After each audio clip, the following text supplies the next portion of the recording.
आप पे अगर हुकूमत दया करती है कि चलो आओ हम तुम्हें एनआरसी के अंदर ले आते हैं और तुम्हें नागरिकता देते हैं, लेकिन याद रखिए उस वक्त जब आप नागरिक बनेंगे तो आप ऐसे नागरिक नहीं होंगे जैसे नागरिक अभी आप हैं।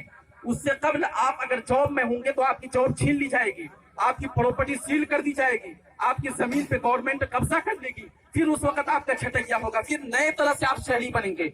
फिर उस वक्त जब आप शहरी बनेंगे आप आवाज उठाएंगे तो आपकी आवाज सुनी नहीं जाएगी। उस वक्त आप कहेंगे कि भाई हमें बिजली दो, पानी दो, सड़क दो, बच्चों को शिक्षा दो, तो गवर्नमेंट कहे कैसी शिक्षा, कैसी बिजली पानी, हमने तुम्हें शहरियत दे दी है, शुक्र मनाओ। फिर उस वक्त आप मुंह झुका के बैठ जाएंगे, कुछ कह नहीं पाएंगे।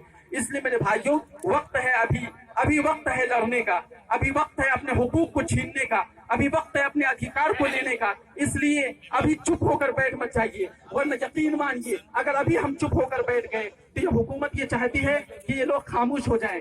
बार बार जो शाहीन बाग है, शाहीन बाग को टारगेट किया जा रहा है, शाहीन बाग को की आलोचना की जा रही है, लेकिन शाहीन बाग वालों ने और इस हिंदुस्तान के हिंदुस्तानियों ने, तमाम धर्म के मानने वालों ने हर शहर में एक शाहीन बाग बनाकर ये पैगाम दे दिया कि हम झुकने वाले नहीं हैं, हम बिकने वाले नहीं हैं। हम इस मुल्क की हिफाजत के लिए अगर शाहीन बाग बनाना पड़े तो हर शहर में नहीं बल्कि हर गली में एक शाहीन बाग बनाएंगे और इस मुल्क की हिफाजत।